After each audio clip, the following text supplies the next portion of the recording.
perfection is not the goal. I think authenticity is the goal. We're aiming for this target where we're trying to get things right. We're trying to win, of course. We're trying to do the best that we possibly can, but that's not real life. The best thing that we can do is own the situation, look at it and then try to make it better. Look the people in around you and help empower them to do everything to the best of their ability.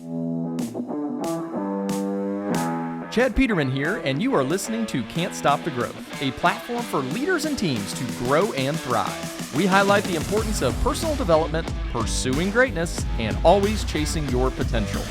Let's get into it.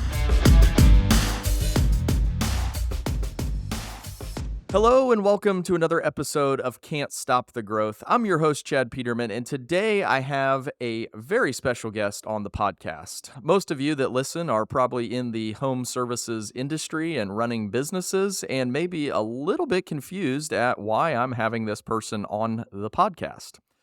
Let me explain.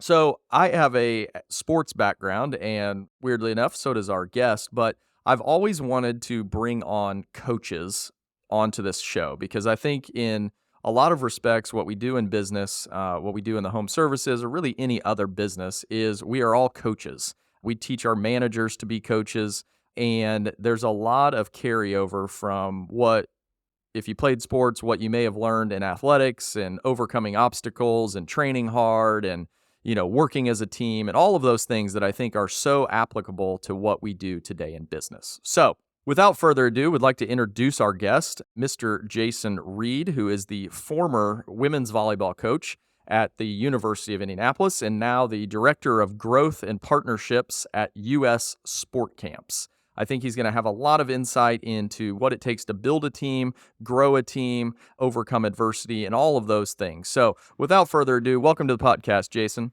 Hey, thanks so much. I'm pumped to be here. Really looking forward to this.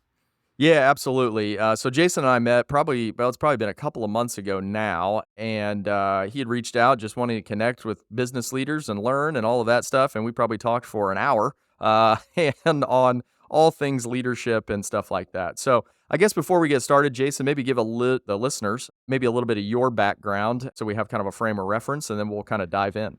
So I've been coaching, just wrapping up my 20th season in the that industry, I guess. Went to school originally to be a doctor, or so I thought. And a couple of years into college, I realized that, being in school for that long didn't necessarily make sense. So of course I stayed in college for 20 years, just, as a coach. But, truthfully, the volleyball thing kind of found me. And as I reflected back on, why the med school route and the coaching piece, in the end, the connective tissue was people. I've always really enjoyed being around people. My parents are musicians, but they're teachers. And so I think that's just, I was raised that way, to just look for ways to help people. And, fast forward 20 years, that's, I think, why coaching has made so much sense. And so as I kind of transition into this new role, I kind of see it in a similar fashion.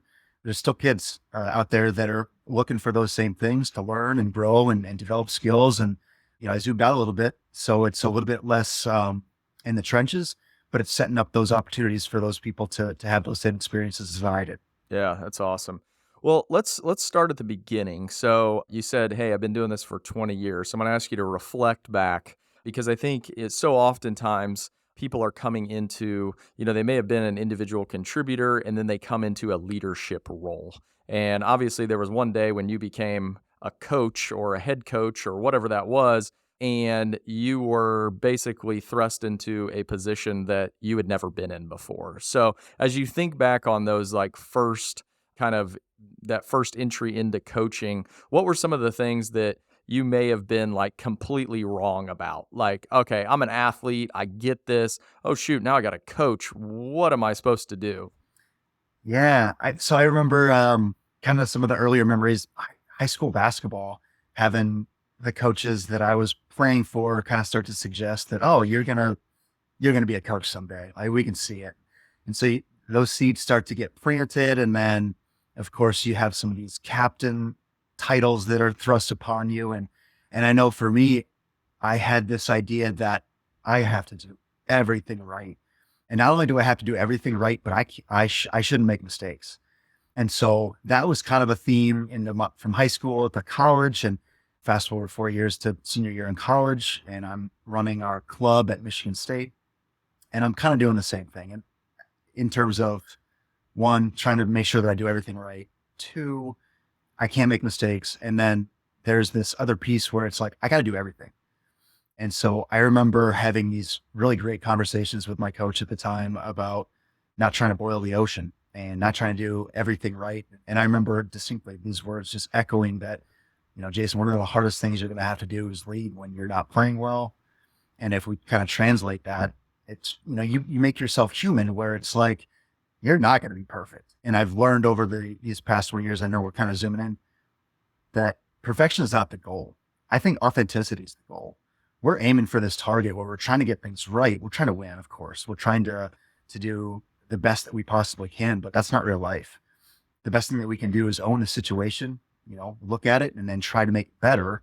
Look the people in around you and help empower them to do everything to the best of their ability. That's when we start to have the magic. That's when you start to really, truly win. And it's overcoming those obstacles, I guess, together is kind of where it's at. So that was the big piece, I guess, early on, that I just felt like, okay, I've arrived, I've got the title. I need to do it right 100% of the time. That's not real. Like, you can't do that. It's unsustainable. Jason, it's almost as if you sit in some of our trainings around here. But no, I think it speaks to the kind of leader that you are. And that is what we preach every day, is so many people go from individual contributor to the leader, and they think exactly that. I've got to have all the answers. I can never make a mistake. And I was very much like that when I kind of started my leadership journey. It was like, I was coming into a family business. I'm second generation. It's like, all I'm thinking is all the people around me are just thinking, oh, well, this guy's just here because, well, of his dad. So it was like, I put on this like coat of armor of like, I do no wrong. I work harder than everybody. I have all the answers. I can make anything happen. And what I figured out was that people don't relate to that. There is no authenticity to that, because that's not who you truly are. That's not who anyone is as a human. We all make mistakes. We all have challenges. We're all working through things. And it was when I discovered kind of that authenticity that I felt like I began to connect more to people. And it was like, hey, man, I don't have the answer. Like, maybe we can work together and figure out something, or, I'm having a bad day, or the kids won't sleep, or, there's a number of things. But I think that's such a great point for really anyone in a leadership role, but especially those that are new, that are coming in, is that, yes, people report to you on paper, but at the end of the day, you're just their coach. You're there to support them and make sure that they have what they need and can achieve their goals. 100%. It humanizes you, that you're not perfect, that you want to win. And I know that as a head coach, that was another big takeaway, when I got to UIndy 13 years ago, was that the previous coach and I are oil and water, and she's not right. I'm not right. There's none of that. But I tried for too long to be something that I wasn't, and I couldn't keep it up. It wasn't authentic. And I really had to go back and reflect on who I was, what was I going to be about. And I don't mean it in a, take it or leave it, it's my way or the highway, but I can uphold who I am 100% of the time. I can't uphold who somebody else is 100% of the time. It's going to break. And if that means that I've got to lose a player, in my context, I don't mean that in a negative way, but that relationship might not make sense. It's much better that we bring in people that kind of see things eye to eye. And that was a really tough learning where I got to be a head coach here at UIndy. Yeah, no, that one hits close to home, I think, with, when you're not yourself, that authenticity will break down at some point. And when it does is when you lose trust with your team or who those you're leading. And that is the ultimate currency in leadership, is trust, that they know, hey, this is who I am. I am not perfect, but this is how I kind of operate, and just putting it all out there. Yeah, 100%. You have kids, and so that consistency piece is a big deal. And so if you're putting on a mask to be somebody for a little while, they grow to expect that. And then when you go back to the piece that's all of a sudden they're kind of looking at you like, well, wait a minute, that's, they're getting this inconsistent messaging. And I think that messaging, or, you can call it branding of yourself, but when you're truly just being you, I don't have to fake that. I don't have to have this big mask on. I can just be me, and people are going to like it or not, but at least they know what they're getting, and they can understand that consistency part. They can build around that. So that brings me to my next question. So obviously, I think everybody in today's day and age, especially at this time of year, when you think college athletics, I think the number one thing that people think is right after who their favorite team is recruiting. And we're in the business of finding skilled tradespeople, and so it's a recruiting battle. I sometimes think about some of these coaches and what they have to go through, and I'm like, yeah, I feel that. Yeah, it's much the same and all that. I guess what was your kind of philosophy when it came to recruiting with building that trust and that authenticity with the players that, were going to potentially come to the University of Indianapolis and really give you 4, maybe 5 years of their time to play volleyball? Yeah. So I really kind of started to develop recruiting strategy when I was at Western Michigan. And we kind of took this Moneyball approach. And we took that approach because at Western Michigan, which is very similar to the Division II level, the higher Division II levels, we were strapped a little bit from a resource standpoint, right? I can't compete with Stanford, Notre Dame, Purdue, but what I can do is find people that are similar. And so, I'm sure you've heard all the different statements or phrases where you can, recruit the fit, and like I can train somebody to do volleyball. And so when you go out and you're recruiting an athlete, at least from my standpoint, you could go in the gym right now. You could and go, that kid's good at volleyball. And so that is the tiniest, easiest piece. Any of us, watching football on Sundays can look at the TV and go, well, that person's really good. They're good at catching a ball. That person jumps high. That is the absolute bare bones part of it. The other piece is the connection, the human. Those other pieces to me are the pieces that really are going to make or break your programs. And so there's this talent that you start that opens the door. And then from there, it needs to fit. And so where I kind of started to go is as I'm recruiting, really kind of try to ask open-ended questions, find out who they are, what makes them click. I've never done well in any sort of business that is super structured because I want to work hard. I like working around people that like to work hard. And if you can kind of actually get through some of the walls that people are putting up with their canned answers and find out who they are, what drives them, what lights them up, sometimes those things connect. And if they connect, those are the people that I want to bring into the fold for me. I want to fight alongside them. If they don't, it doesn't mean it's wrong. It just might not be the right fit. And as I've done the coaching piece long enough, I've found that I've let plenty of really crazy talented kids walk, like, pretending that I actually had 100% of the decision, but decided that it wasn't right for us in the program. But at the end of the day, I know that they were going to maximize. I wasn't going to maximize. The program's going to get hurt. That's a bad recipe. So the talent's just the tiniest little bit for me. That connective piece where we see eye to eye, we see a goal and how to get there in a similar way. Those are the pieces that I want to try and uncover and find out if that part's going to fit. If those things fit, like we can go a long way. Yeah, I think that's huge. I mean, I think in business, we all talk about culture and what does that look like and so on and so forth. And I think to your point, it's the people that build the culture. It's not about having some fancy this or fancy that or whatever it may be. Like those things are little pieces of the puzzle. Like, yeah, in college athletic, you got to have a nice facility. You got to have this, you got to have that. But like, if that is the only thing you have, you don't have a ton. When we talk about athletics, I think about like, mainly because we're here in Indiana and my wife works for Purdue. But, I think about Drew Brees. When he came out of high school, he's like all of 5'10". Like he doesn't fit the mold of what makes a great quarterback, but it was all the intangibles that he possessed. Yes, he had arm talent. He had some things, but not all the things. And there were plenty of people that were rated higher than him. But when you find those people who, really exhibit the same qualities that you want on the team and the coach really buys into, I think is when you find really, really special people. Completely agree. And we can't skip over talent. I can't win here at UIndy without a certain level of athlete.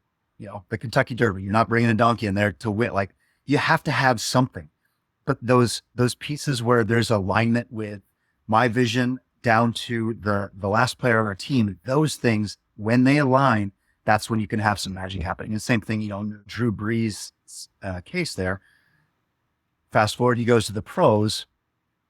there's alignment there with the Saints, right? And so what he's thinking about or the way he sees how to win falls in line. So that makes a ton of sense to me as well. Yeah. So I guess a similar question in the lines of like kind of culture building and different stuff like that. Obviously, you're dealing with 18 to 22-year-old individuals, and in the trades we're dealing with maybe a touch older, but the majority of our workforce is probably between 20 and 30.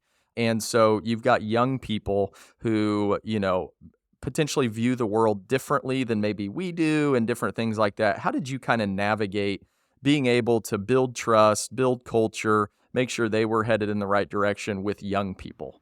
Trust is obviously a huge, first answer that kind of comes to mind. But in order to build trust, we go back to that consistency piece of being the same person every day. And with my network, those 18 to 22-year-olds, it starts really 2 years earlier, roughly. So we're talking to 16-year-olds. Their worldview is not formed just yet. That's something that's happening a little bit as they get into college, which you and I both know is still not real life. But the connective piece is vulnerability. Like you've got to let people in order to have those people let you in. And I think a very genuine curiosity is really important. As a college educator, coach, I think it's really important that I don't take my views and try to shove them down your throat. I would much rather be really curious about, well, why do you think that? Like, tell me, how did you get there?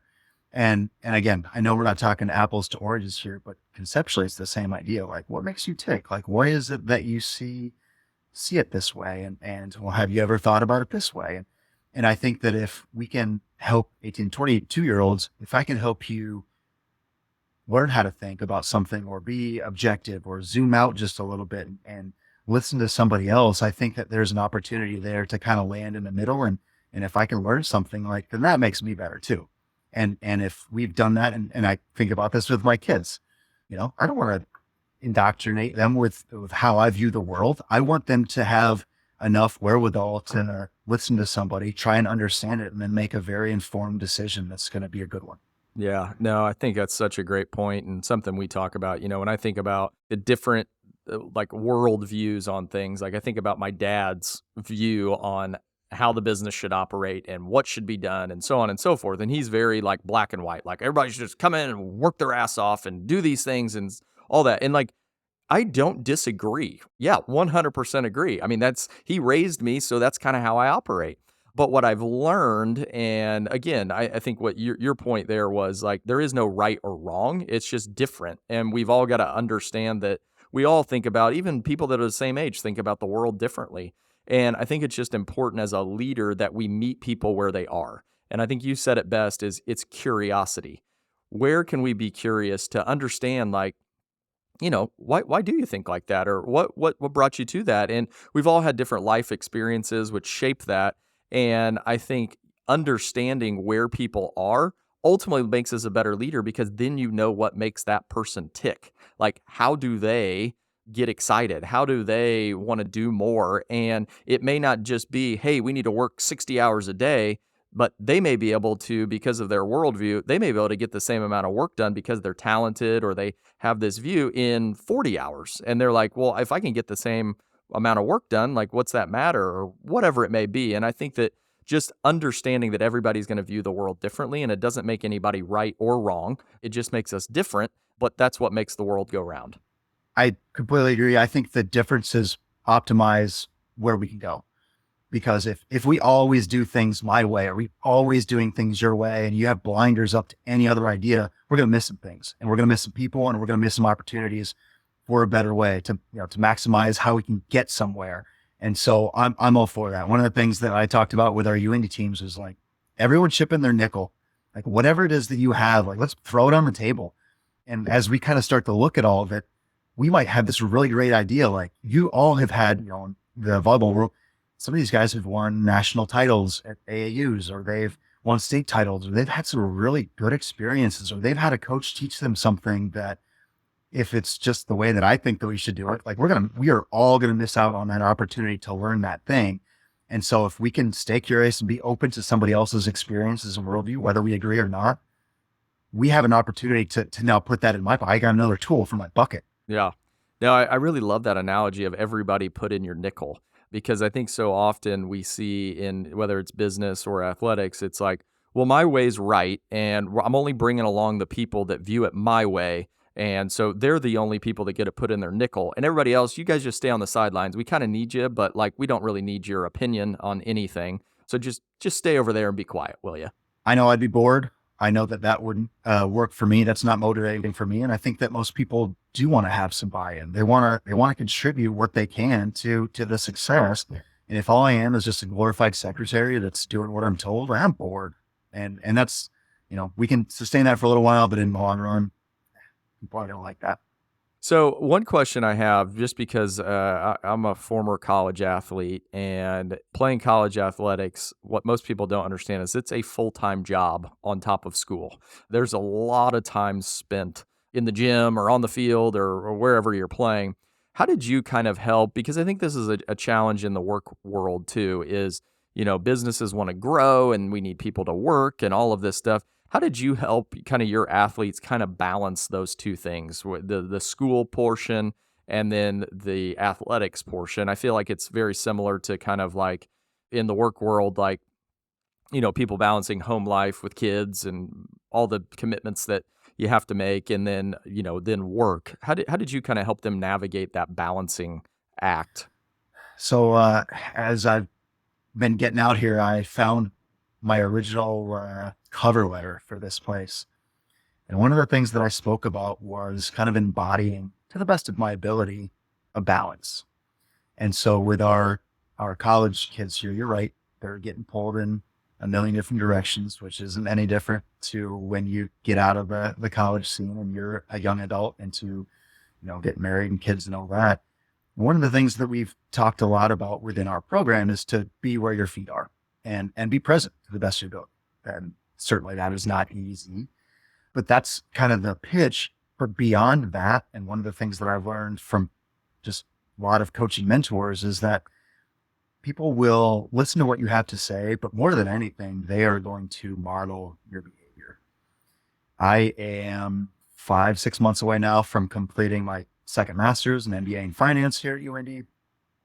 And so I actually am in the same boat, 20 years their senior, but I'm actually doing the exact same thing. So I have class, I have extracurriculars, I got a wife with 4 kids and a job. So I have all these things. And is it perfect? No, of course not. And I know the last time we kind of talked, like there are times when it feels like I'm just giving 10% of myself to everybody and own that, do the best that you can, but be where your feet are. And so right now, of course, I've got other things that I have to do today, but right now I'm on a podcast. So I'm going to give it the 100% that I have right now. And then when that's done, I'll, open up the next laptop and I'll work on those pieces. And so over time, again, this is that consistency piece that we kind of keep falling back on. Show it to the best of your ability and people will recognize. And so that's one of the things. And then I guess, this is a really important piece that I've kind of found as well. Too often we talk about the things that we want to be and we don't spend enough time doing them. And so, as an example, you might have this business that talks about transparency and, we're going to be honest. If you got to spend that much time talking about how you're transparent, my guess is you're not transparent. If you are talking about how your business is a family and that's all just live it. And if you can live transparently, if you can live this family piece, that demonstration, that model is way more important than saying that we are this, that, the other. Yeah, no, I think that's such a great point. And I think sometimes, it's very easy, especially in business, to be pulled a million different directions and, hey, what are we doing? And, all of these things. And I think that your point about kind of being where your feet are and just being present in the moment, if it's talking to somebody in passing, like be present. Don't be thinking about 18 other things that you've got to do. Like really take time. How you doing? How was your weekend? How are the kids? What do you got going on for the holidays? Whatever it may be, I think is so, so important. People notice. Yeah, absolutely. One of the things I want to talk to you about, because I think this is more evident probably in the sports world, but obviously we go through, wins and losses in the business world too. Like, tell me how you handled like losses. Like, so, they go out there, we get beat. What was kind of your strategy for kind of addressing the team and saying, "Hey, here's where we are. Here's what happened. Here's where we're gonna go." So I think we all associate our own being, our own self with what happens. And so I think it's important to spend time explaining that you're not a loss. If you are going for, a business deal and you get beat out, you can take that personally and associate that with, Chad as a failure, or you can disassociate the feeling with the circumstance and recognize that situation for us volleyball as a loss. That's a data point. And so, you can look at that data point without the emotion to the best of your ability, because we're all human and we still are going to feel that a little bit, but look at the data point, look at the loss and try to figure out why. And then from that standpoint, you get to create how we can go into the next circumstance, the next situation, and work on the things that came up with that result and see if we can do a little bit better the next time. So that sounds, and you're probably picking up on, like, this is very process oriented. I am not a loss. That happened. And if I choose to, I can look at it objectively and go, okay, well, why did we lose? Oh, okay. Well, we didn't pass very well. Why didn't we pass very well? Oh, they kept doing this to us. Okay. Well, we haven't worked on that. Let's work on that component. And so that's the best advice. And we talk about with the team, like, this thing that happened to you isn't you. Let's figure out why it happened and see if there's some things that we can do to mitigate that and try to avoid that down the road. Yeah, no, I think that's so powerful. And I spend a lot of time, and I'm sure you do as well, listening to the, Nick Sabans. I know you're a Michigan State guy, so Tom Izzo's of the world. And like I think sometimes you dig into why were these guys successful? Like, why do they have such a long run? And I think it boils down to what you just said. I think it's that they fell in love with the process more than the result. And it was, hey, just because we lost, there's a hell of a lot we can learn from this. There's a hell of a lot we can get better from. And frankly, a loss sometimes reveals more than a win does. Because in a win, you overlook all the things that you did wrong because it's like, well, we got the result we wanted, so we're out of here. Let's move on. What are your thoughts on, like, these guys that have just been these icons in coaching? To me, it's they fell in love with the process. Yeah. Winning is a distraction, losing a distraction. And both of those things are the result. And so you reminded me of this podcast, this short little clip that I remember. I actually asked all of our recruits this question, do you love to win or do you hate to lose? You can only pick the one or the other answer. And I found that I connected better with the student athletes that said they hated to lose. And then I listened to this Kobe podcast and he was talking to, somebody asked him that question and he basically was like, you're thinking about this all wrong. That's not even the right question. And so for him, it was bigger than the loss or the win. He was aiming towards perfection with what he did. The podcast goes on to talk about how as a 13-year-old in AAU, and I don't know how much of this is true, but he says, I didn't score a single point in my AAU career at 13. And at 14, I was the MVP of the league. And the person interviewing goes, what happened? He goes, it's just math. I picked something that I was bad at and I worked at it until I couldn't do it wrong. And then I did the next thing and I worked on that until I couldn't do it wrong. And then I picked the next, and he just kept that going, obviously on into his very successful professional career. And I think that if we can have just a glimmer of that, where it's just stop worrying about the result, you'll get there, do these little pieces along the way well, and then lean in towards perfection. And then when it's at this level that makes sense, like, then move on to the next thing. And if you can stay in that spot, easier said than done, because there's going to be so many people that are trying to measure your success using some other framework. But if you can stay in there, that's why those guys are so successful year over year. Oh, that's so good. Just such good stuff. And the reason I say that is because I think we're all guilty of it at some point in time. In business, it's always like, well, for our guys, it's like, well, what was your conversion rate? What was your average ticket? And then we sit down with that person, and that's all we focus on. And we forget to reward the effort that was put in. And I think on the flip side too, from an individual contributor perspective, it's we lose sight of the whole process that led up to the result, whether good or bad. We don't focus on that. We just focus on the result. And I think training leaders and managers to focus on the process. What can we work on that will get you to that result? The results will take care of themselves, as you said. It's all about what do we need to work on? How can we get better?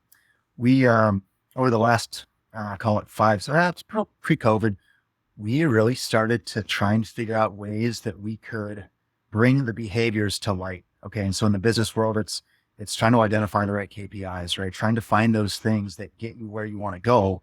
And so for us with the marble piece, we started kind of this Brene Brown idea where she had this marble jar. And anytime somebody built trust, they called it out. And so from a behavior standpoint, it was somebody that was going to be courageous or somebody that did the right thing in the gym or outside of the gym. They picked up a teammate or they did something right in our context. We tried to call it out. We came up with different creative ways to call it out. And, you can make that kind of as silly or, whatever makes sense to you. But when you start identifying the behaviors that get you where you want to go, well, those things are rewarding. The same thing. You think about your kids, when they do something right, you go bonkers, right? Because you want that behavior to go again. And I'm sure you've probably found the same thing. When you get the behaviors that you don't necessarily like, I can call it out and I can get, excited about it. Well, there's going to be certain players, there's going to be certain employees that go, well, I got a reaction, so that's what I'm going to continue to go for. But if you can find a way to reward those pieces that get you where you want to go, now you're hitting the right KPIs. You're hitting the right targets that are going to help you succeed. Yeah, no, that's awesome. Let's focus more or take a little look at, we talked about kind of culture. You've got a team. We have teams here, whether it's the plumbing department or the HVAC department. This is more so like maybe what did you do to influence like building the culture on the team? You've got a team of, I don't know how many you have on a team, 15? About 20. 20? Yeah. So 15, 20 gals on the team. How did you kind of build the environment so that they could build trust with each other and build kind of that camaraderie and different stuff like that? Were there any it could be one-off stuff or more like high level, kind of this is my philosophy on it, whatever road you want to go down? For, I think a specific college team or like you're saying with a specific unit within your business, I need to have a brand. I need to have a piece that I'm bringing. But I think the opportunity to allow others to influence parts of our culture is going to be a big deal. It can't just be Jason or Eve. It can't just be Chad. It's got to be inclusive, and to provide the opportunities to contribute is a big deal. And so I guess as an example, and I don't know how applicable this is with you, but we went through one of John Gordon's books at the beginning of preseason. Our business is really cyclical, so there's opportunities to do that. And again, this isn't apples to oranges, but every year the group dynamic of a college team is going to be different. And within any season, really have about 100 days, 100 to 120 days with this one group of 20. And then it's different because the seniors graduate and we have a smaller group in our spring, just the way our season works. And then I bring in another group and that group is different. So you start over every single year. And I know that within your business, you have seasonality. It's hot, it's cold, and you've got these different pieces. And so every cycle, I think it's really important to maybe stop, kind of zoom out and provide the opportunities to not necessarily start all the way over, because you can't. You have to bring in some pieces that are going to have consistency over the years, but allow for some organic growth, allow for some new buy-in, or allow for, and again, those things still kind of go back to our vulnerability. We got to be open. There's no way that you're going to be open with me if I'm not open with you. And as a leader, I think it's the responsibility, because I have the most power in my group, to demonstrate that to the best of my ability. It's unfair for me to look at these 18-year-olds that are essentially tumbling. They're away from their families. They're in a brand new environment. You're onboarding somebody. It's the same thing. To expect them to demonstrate the vulnerability and what it is you're looking for is not real life. I got to show what that looks like in hopes that they might meet, somewhere along the way. And then as they are able to do some of those pieces and kind of get some of those sharings where they feel safe to do so, and it's okay, they're going to do it more and they're going to contribute more. And that's when you can have some magic. Yeah, that's awesome.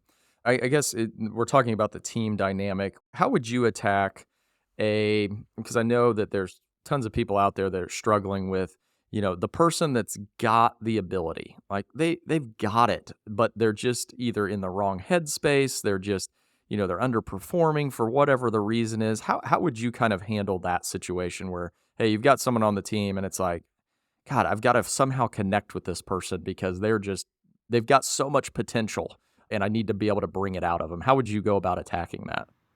Curiosity and lean in. And if you've done a good job with relationship building, as a leader and you actually have a connection there, I'm going to go sit side by side and I'm just going to see what's going on. And of course, they're all different. You're talking about a performer in the workplace. I really don't see it any different. What's up? How are you? Like, how's your world? What is going on with you? And I think, Dr. Sue Willey, our former boss here at UND, I asked her the same question with the gender dynamic male coach with female players. I started to go, why, or just go, what's your problem or what's going on with you? And she's like, that is not how we're going to do it. That's not going to work. Yeah. Don't do that. Just, hey, how are you? Like, actually genuinely care what's going on with you in your world. Like, and I think that more often than not, you'll start to uncover that there are so many pieces that are going into that behavior. And if you can start to understand that, and I think, when you feel like you're heard, man, you can kind of let that lid off and kind of work through some of those. Work still has to be done, right? All these kids and all the employees, we all have life going on. We all have our fires and our crap that we're dealing with. And if, they're bottling it up and they don't have some safe outlet to get it out, like, it is going to affect all the other buckets of their life. So I think that, in my role and really your role, like, that's important. I'm not a therapist. I'm not any of those things, but I can be a genuine human being that cares about your world and what you got going on. And if you know that I care about you genuinely, you're more likely to tell me what's going on. And that's a good step in helping work through some of the problems that might help with some of the, the X's and O's, might help with some of the production on a volleyball court or in business. No, I'm going to point out one thing that you just said that I think is so commonly said, but I think it gets a negative connotation, but it actually could be a positive, is that whole, I feel like I'm a therapist, just taking care of all these things. And I think in what we've talked about today, like, and I've never really looked at it this way until today, but like, maybe that's a good thing. Like, if you have the trust built with the people on your team that they're willing to open up and talk with you about these things, that could be a good thing. If you don't feel like a therapist, well, that's probably because no one wants to tell you anything. You think about the dynamic that I have with these guys. They're 18 to 22-year-old females. I've never been that. But at the same time, so the experiences might not be the same. But one of the things that I found is that we can align on how it feels. And so, I went through a divorce a couple years ago. None of these kids know what it's like to be divorced. And so I don't need to like spill all of the juicy details of what went down with that and all that. But there is a way to connect with them on a feeling, on an emotion. And that sounds a little hoo-hoo. And so, take this with a grain of salt, but we all have enough experiences to kind of land in a place where it's kind of like, I know what you're feeling. That sucks. That's amazing. Or, whatever it is we might be talking about. And that's a genuine connection. It's not trying to relate or one up or any of those other things. It's genuine listening, sitting alongside with that person and kind of trying to connect on like, oh, I know what that feels like. And that's the connection. When you're there, you're in a good place. And in my mind, that's therapy. And then from there, it's kind of like, I don't know what you went through. I don't know exactly what you're feeling, but when I had a similar situation where I felt that way, here's kind of what I did to kind of start moving forward. And that advice, I think, is really crazy valuable because it gives at least a framework for somebody that might be stuck or working through something on how to start to move out of their dirty diaper. Yeah, no, that is so powerful. And again, something I've never thought of in that context is the one thing I'm always working on is listening and trying to be a better listener. And I think what you said there is a really valuable tip. It's, in order to listen, just start to understand how it might feel, even if you've never been through that experience, but how would that feel? Or, oh my gosh, like I've felt that, what you're explaining, like when was that? Oh my gosh, it was when this happened. I may not completely understand how you feel, but again, like you said, I had a similar experience where I had loss or, something felt like it was falling apart or, I was being pulled in a million, whatever it is. And this is how I kind of worked through that. So it may work for you, it may not, but at least you are demonstrating that you're listening by being able to at least provide a little bit of feedback as opposed to just sitting there ready to say, "Ooh, let me tell you a story. I've got one for you," type thing. Yeah, we're all guilty of that. I do the same. We're all listening and have this canned answer of this is what you need to do. But you're right. If we slow down, listen, and try to fully understand, you're going to be in a much better place to offer up some advice as how to move forward. Yeah. Well, Jason, I can't thank you enough. Like I said, I would imagine that listeners maybe a little bit of confusion when they saw the title, but I'm hopeful that they jump into this because I think there's so many lessons around like pure leadership. And I think sometimes when we take leadership out of the business world and into something like athletics or something like that, I think we can start to uncover a lot of things that we may have been missing because I think there's a lot of distractions within the business world. It's, we got to have revenue and gross margin and all of these things that can be distractions where to me, athletics is like the most pure form of leadership and teamwork and everything like that, where all of those distractions are out of the way. We're all working for one common goal. It's very apparent, and we've all got to figure each other out and build trust and all of these things. So I really appreciate you sharing your story and sharing a lot of leadership lessons that I think are applicable across anything and everything that you're currently doing. Yeah, thank you. This was awesome, and I know you do this, quite a bit, but I know how much you learn from this too. So even in a 40-minute conversation where, we're just talking, I'm picking up things too. And so thank you. Thanks for having me on here. This has been phenomenal. Yeah, absolutely. I've got quite a few notes here and things that you said. And I'm like, ooh, yeah, we need to do that. Or shoot, we've lost sight of that in more cases than not. So listeners, again, I really hope that you take some of these things, share them with your team. I think that we can create better leaders in our organizations. And as we always say, the more leaders we create, the more our business is going to grow. Thanks for tuning in. If you'd like to get connected, you can find me at chadmpeterman.com.